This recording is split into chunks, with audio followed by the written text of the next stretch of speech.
Tabletop Apprentice. Welcome to our T1 series video, The Knight. This series is going to show you the basics of painting while trying to keep the number of paints down to keep the cost cheap while you get started in the hobby.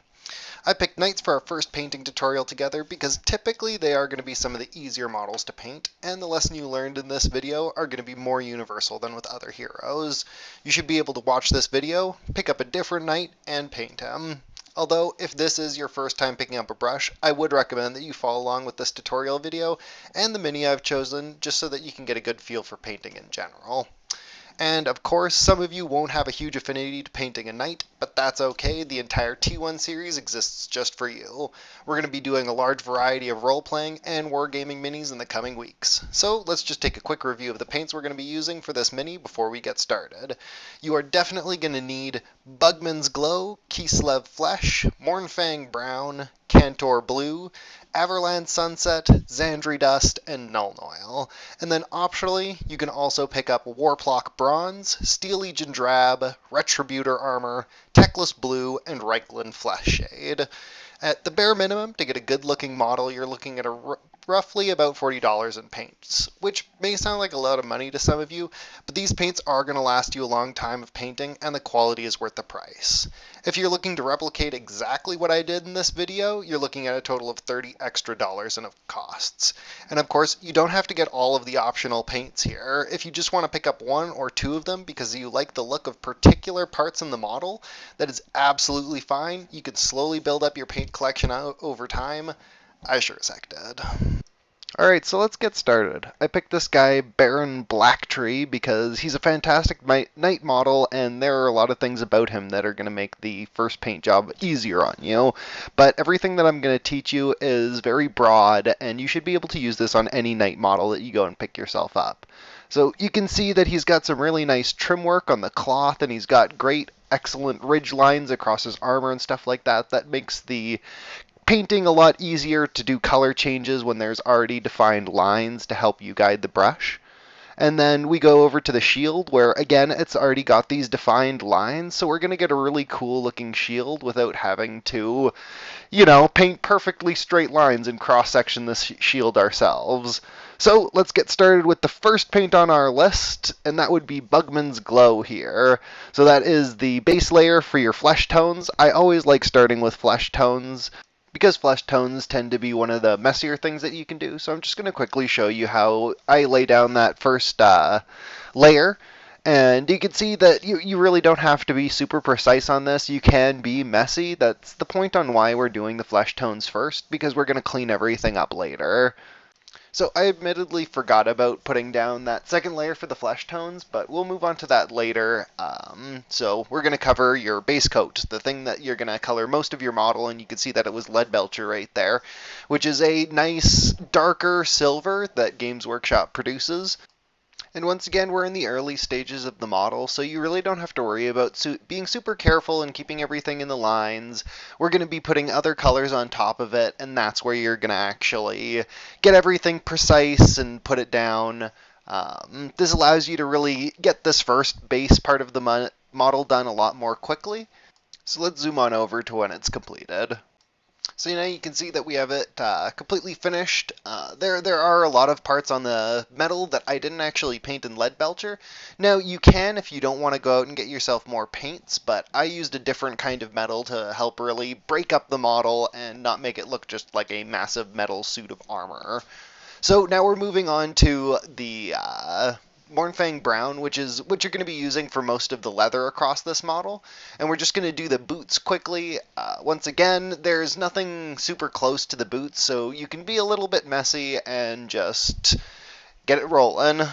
Now, I will warn you that my painting style is a little unconventional than normal when I'm going around and painting heroes, but that's because I like to come across it a lot more organically. I don't plan out all my colors and then paint the model.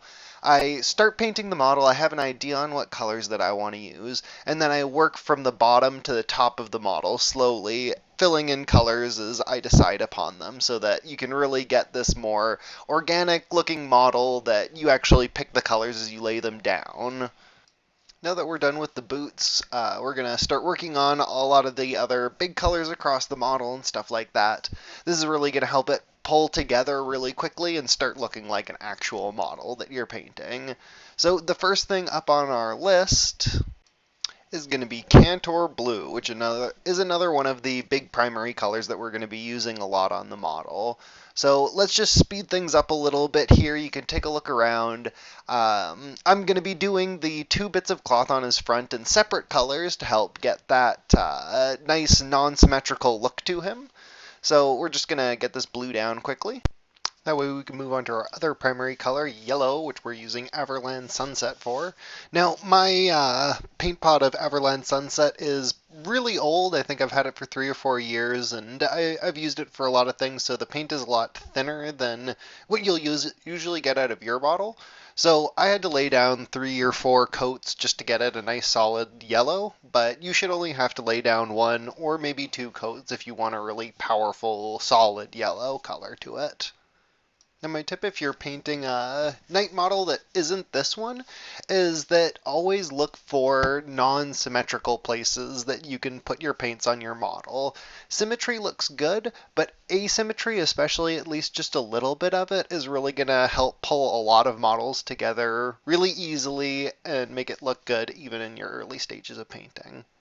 Now we can move on to all the bags and stuff like that that you're going to have on your model, either around their waistband or if you do have one with a backpack. So we're going to be using Steel Legion Drab here, and on this model he's got the backpack or all the bags that are on his waist, but there's also these tiny little cloth bits. So I'm using the Steel Legion Drab for those under bits, again to help break up those colors a bit more. It looks better. You're probably going to want to bring out your detail brush for this because, as you can see, it is going to go right against some of the places that you've already painted, and now you've got to be a bit more careful. But if you do mess up here, don't worry about it at all. You can just repaint over any of the little mistakes that you make. It's no problem at all. This is your first model. You should expect to be making some mistakes on these smaller detail bits. Now that we're done with our Steel Legion Drab, we're going to move back over to Mournfang Brown. Like I said, we're probably going to be using this for just about all the leather that's on this model. So we're going to paint all the bags, pouches, everything in Mournfang Brown. It is okay to duplicate colors across your model as long as they're just not sitting right on top of each other. That is why I chose to put Steel Legion Drab underneath these bags. Now that we have the Mournfang Brown down, we can focus down on all the small details on these bags. So we're going to go over to Xandri Dust, which we're going to use to highlight a lot of things. So we're going to use it for all the little strings and outlines across the bags, as you can see here. Something to keep in mind when you're doing all these little details and stuff on your model is to go by the rule of lowest to highest. You want to pick out and find the lowest point of whatever you're painting and do that, and then work your way up to the higher ones. Like with these little detail points on the pouches and stuff like that, we're going to have to paint in buckles later, and we chose that last because it is the absolute highest point on the model. That way you don't have to worry so much about getting things perfectly right in all the details. It's easier this way, trust me. And of course, I messed up a little bit myself when laying down the Xandri Dust, so we're just going to grab Mournfang Brown and clean up those little straps where we're going to be putting the belt buckles in. And as you can see, we're just going to grab our lead belcher quickly here and just slap it right onto the buckles. Bing, bang, boom. Simple as that, zoom. Since we're working on all the details down on his waist belt, I think now is as good of a time as ever to go and finish up his colored cloth bits. So we're going to do the same thing. We're going to reverse the colors. The cloth that is blue, we're going to have a yellow trim, and the cloth that is yellow, we're going to have a blue trim. And it gives it that really great asymmetrical look that's really just going to pull this model together when we're finished. And of course, remember to go and paint the underside of the trim and stuff like that. It might not be something that people are going to see really often, but it really helps pull your model together and gives you a lot more professional of a look in the end. Now that we've got everything almost done below the belt for him, why don't we go ahead and finish that off. So we're going to finish up doing all the leather and stuff like that that I did miss. You know, I make mistakes. Listen to what I say, not what I do. So we're going to do everything like his scabbard for his sword and his dagger, and I think he does have another little pouch that I did end up missing. And with that finished, we're going to go ahead and get all the details done on the leather that we just did. So we're going to pull out our lead belcher, and we're just going to do all the little bits and bobs, little metal bits on top and bottom of the scabbard. And with that, it's time for some more metal. We're going to pull out our Warplock bronze here, and we're going to finish up everything on his chest plate, all the trims on his knee pads and stuff like that as well. Now, as stated at the beginning of the video, you don't need to go out and get yourself stuff like Warplock Bronze. I use it because I have it, and models look better and better the more you're able to break up those colors and use different ones. But you know what? If you don't, you can just paint it all metal and it'll still look good in the end. Now, with all that done, we're going to move on to the top half of the model. Now you can see that I didn't actually put the lead belcher down on the shoulder pads and stuff like that. That's because I was going to finish up the face first because it does get a little bit messy, but since I forgot, let's finish up the face now, and then we can go and move on to getting all the shoulder pads and stuff like that done. But it's still going to remain the same for how we did the rest of his armor. You're just going to lay down some lead belcher, grab your detail brush to make sure that you're not disrupting anything that you've already painted. And as you can see, we're moving on to our Kislev flesh. So we're going to do something called dry brushing. Now you're going to want to get out your dry brush, the nice big flat one. And you're going to grab some of the paint onto your brush, and then you're going to use whatever surface. You can use a palette if you want. I used my thumb here because it's close to the model, and that's just the habit that I got into. And you're just going to rub out the paint onto the whatever surface you're using, thumb or palette or whatever, just so that you have the remnants of the paint still on your paintbrush, but no actual wet paint. And then you're going to just flick your bristles across the model and go at it from different directions, come from the left and the right and underside, especially if your model has a helmet, because you really need to get into those places where the helmet meets the face itself.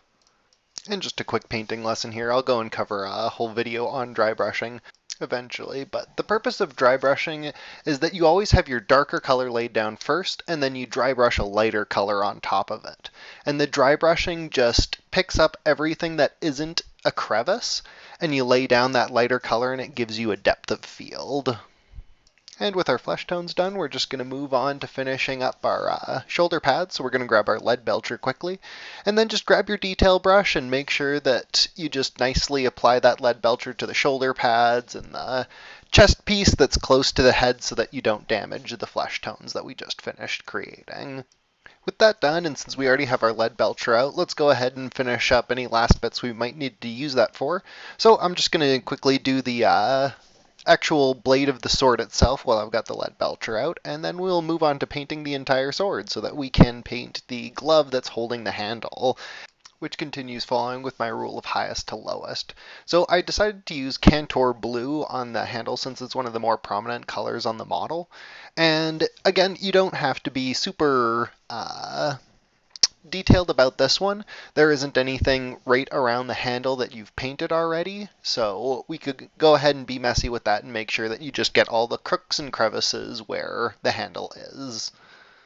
And with the handle done, we can move on to our Warplock Bronze, and we're going to use that on the guard and the pommel of the sword. Once again, just breaking up those colors. Didn't really want it to be silver.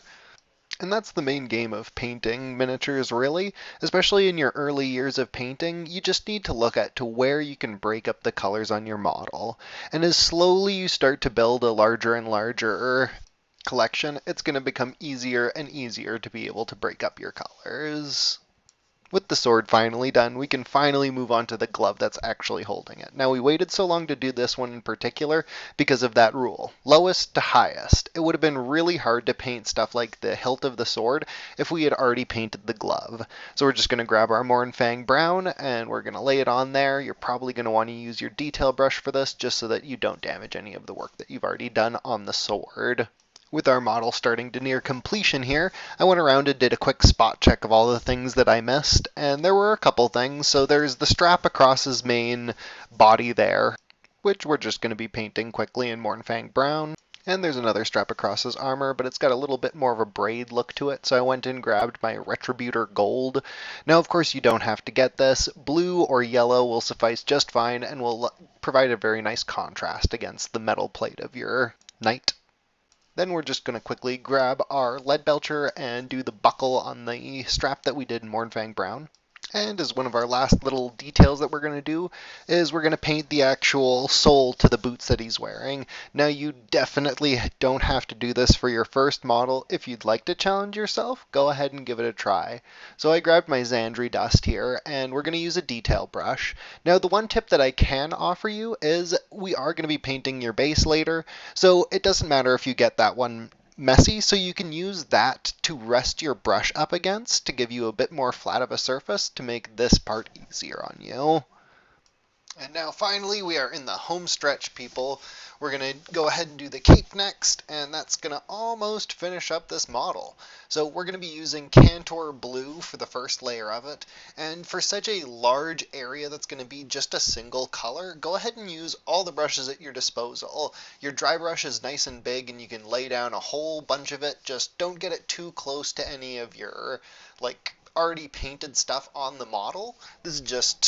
This will help you slather it on real quick, and then grab your base brush and start doing more fine details, and then maybe grab your detail brush to make sure that you can get it right up against anything that you've already painted.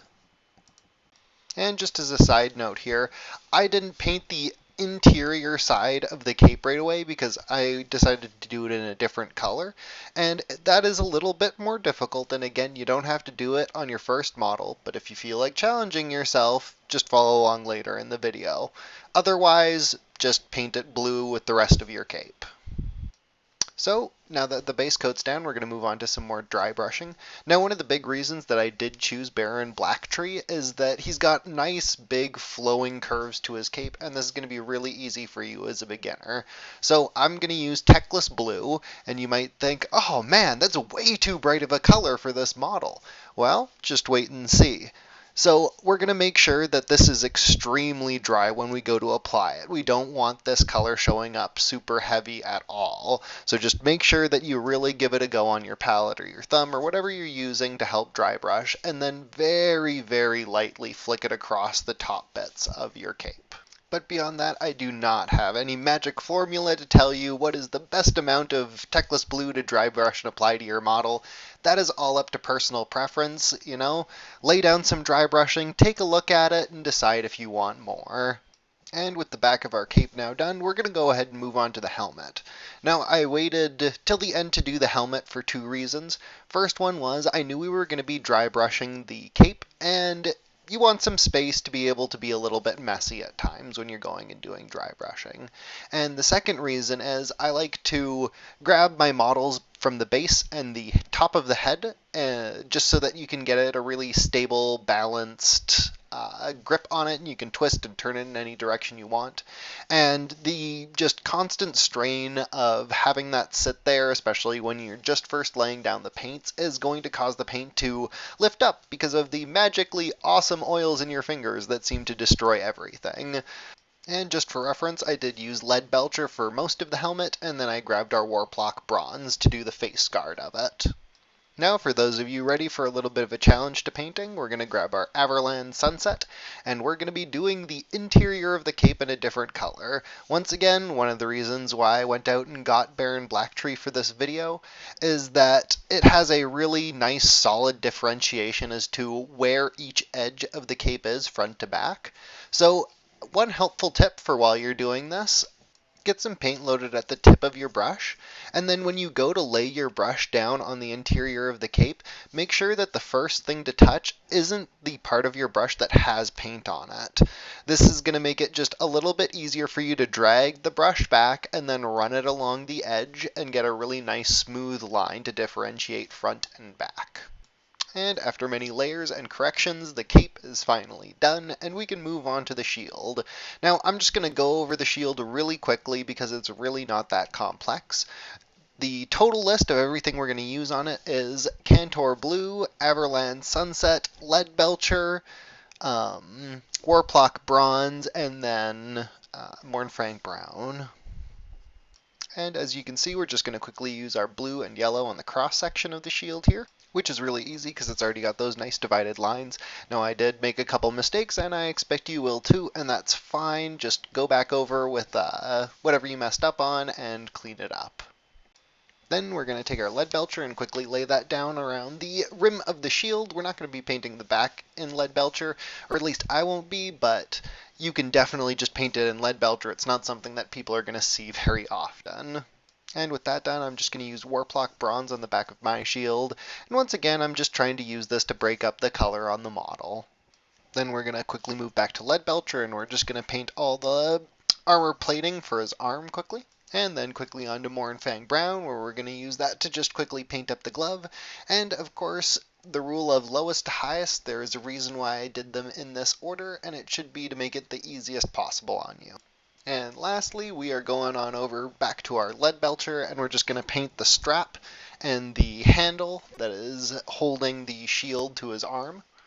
And with that, we are done the painting process. Almost. I swear this is it, apart from basing and gluing. So we're going to move on to our shades. So Nuln Oil is the one that you're definitely going to need, and then Reikland Flesh Shade for those of you that went and sprung for getting 2 shades. So we're going to start by applying Nuln Oil, and you can just grab a whole nice bit of it on your brush. I use a dry brush so that I can just apply a whole bunch of it at once. Shades are super liquidy, and they're going to fall into all the cracks and crevices of your model, and you just want to be a little bit careful when applying it, because you don't want to get these huge buildup of shade, because it's going to create some really weird looking effects onto your model.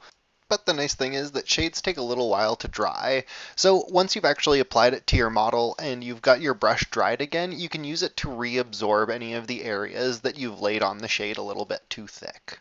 And the last bit of advice that I can give you when you're putting on your shades is that to kind of do it in sections, like I'm doing it on my model. First I went and did the boots, and then I moved up to the knee pads, and then the cloth and stuff like that, just because you don't want shades drying and then reapplying to the same area, because you will kind of see where that happened, and you won't get this really smooth looking effect to your model. And as you can see, that is what she looks like when she has all of the shades on her, and it is a drastic difference. And just a quick side note, for those of you that did go ahead and get the Reikland Flesh Shade, that is what you're going to use on your skin. It gives a lot warmer and more natural look to the skin rather than using Nuln Oil. Now that we've waited a good 5 to 10 minutes, all the shades should be dried now, and we can move on to basing. Now, you definitely don't have to do this right away. You don't even have to do it to any of your models, but I enjoy having bases to them, and especially with this guy, it'd be really hard to apply a base after you've glued him to his base. So what you're going to need if you do want to do this is a brush that you don't mind getting damaged, some PVA glue or white Elmer's glue, and some flock. Now, Army Painter offers some super cheap, super amazing options for this. Each of these massive containers was only $5, and we're going to be using grass green and steep grass on this one. So as you can see, I'm just going to go ahead and apply PVA glue to all the places that we're going to want the flock, and then grab a piece of paper, and then literally just go ahead and start dumping the flock onto it. Now, once it's set, kind of just flick it off, like that, flick, flick, flick, and you've got your first layer of it. And then you're going to go ahead and reapply that, and then push it down a little bit to make sure that it gets in everywhere that the glue was. And look at that, you've got a nice grassy base to your model. Now, if you want to go the extra mile, you can go ahead and grab this steep grass, and it's a little bit thicker, so you have to kind of crumble and crush it up, and lay it down on the base. And then flick it off again, and you get a little bit of variation to the grass on your base. And that's it. And with everything dried, we can go ahead and grab our model and some super glue. My super glue cap is kind of fused shut, so I'm using a pencil as an applicator for it. So you just lay down some super glue onto the metal bit of your guy, and then stick him in place. With the super glue now dried, we're just going to grab our super glue again quickly, and we're going to stick that shield right onto the model. Now you can be finished here if you want, but there is one last step that I am going to do just to help bring everything together. which is just going to be finishing up the base. So go ahead and scrape or scratch or brush away any of the loose flock that might have wound up on the rim of your model. And then I went and bought some just cheap dollar store black acrylic paint, and we're just going to give that a quick once over around the rim of the model, and that's just a little bit more matte of a finish against the shinier plastic that you have, and it just really helps give it that more professional finished look. I just wanted to offer you guys some really quick examples on different ways that you can do your knight models. Now, you can see here we've got another knight, and we followed basically all the same steps. We just used different colors for this one than we did for Baran Blacktree. That, and I painted some of the armor plating in color rather than just metal, and we used corn red and Xandri dust to paint this one. And the next one up, we got a much more royal looking guy, and we used green and yellow, and then we added a little bit of purple, and it gives him a much more regal look to it. And we used Deathworld Forest, Everland Sunset, and finally Xerxes Purple, that's the one. And then lastly, I wanted to show you just the difference between models. And this guy used Deathworld Forest and Everland Sunset, just like the last guy did. But since his clothing and everything looks so much more ragged, when we put on that Nuln Oil shade, he became such a grittier looking model than the previous knight. And I wanted to show you guys this because that is one of the big points of this channel, is not only to show you how to paint and get you comfortable with painting, but to show you that you can really take some of the lessons you've learned and apply it to a wide variety of different things. And I really stress that make your models your own when you get comfortable. Thank you all for watching. I hope you found this helpful, and I hope that you're going to join me on the journey that we take together to do our entire T1 series, and we're going to be painting a bunch of heroes, and eventually, once I have things picked out, we will be painting some Wargame minis. Until next time, later, Internet.